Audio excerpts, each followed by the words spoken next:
Hey, this is still the Chronic Rift, and I'm still Judy Fenari. Today we're going to delve into fantasy. J.R.R. Tolkien has been said to be the father of modern-day fantasy. Our panelists are going to discuss exactly how true this statement is. This week's Comic in Review is Eclipse Books' adaptation of J.R.R. Tolkien's The Hobbit, written by Charles Dixon and drawn by David Wenzel.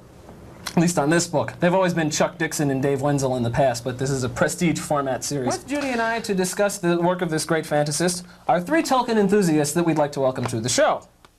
Billy Coffey, a student at Manhattan College, Andrew Angelopolous, a student at Hunter College, and Patrick Walsh, a writer who is working on his third novel. Basically say that the story is Tolkien's real strength. He is an excellent storyteller.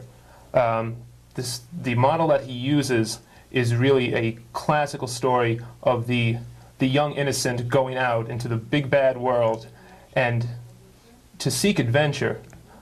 But what he ultimately wants to be is back home. It's the same thing you find in The Wizard of Oz, in The Prodigal Son. Back in his days at the university, he was chums and taught with people, C.S. Lewis. Right. Man who's done an immense amount of work in the field of mythology and documentation and critiques.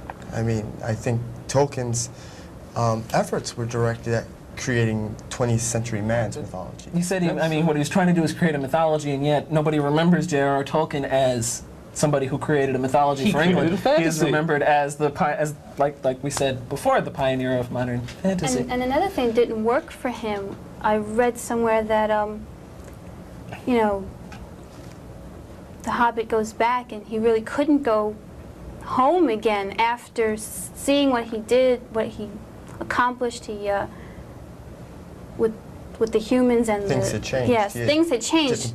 Just like England had changed, they went out and made this big bad empire, and then they tried to come back and condense themselves back to England, and you can't do that anymore. The Lord of the Rings is just as ominous as Orwell's 1984. Well, the Hobbits are really more like children throughout the story. And then later on to the Lord of the Rings, you can see it in Frodo and Samwise. They're sort of mature, and the others, Pippin and Merry.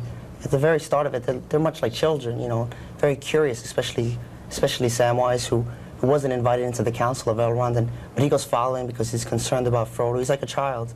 He's concerned about his friend. And then later on, after they realize there's more out there, because most hobbits in the Shire, they sort of like had a little safe community, like you were saying, in the holes. They wouldn't go outside, They thought anyone that went off was queer, that anyone that went off adventuring or traveling was queer. They all said, just stay down, settle easy. They were much like children, getting into these little antics of theirs. Then later on, in The Lord of the Rings, after they realized the world was at stake, they sort of matured, the four of them. I'd like to thank you, gentlemen, for being on the show. Thank you very much. It's been a great experience.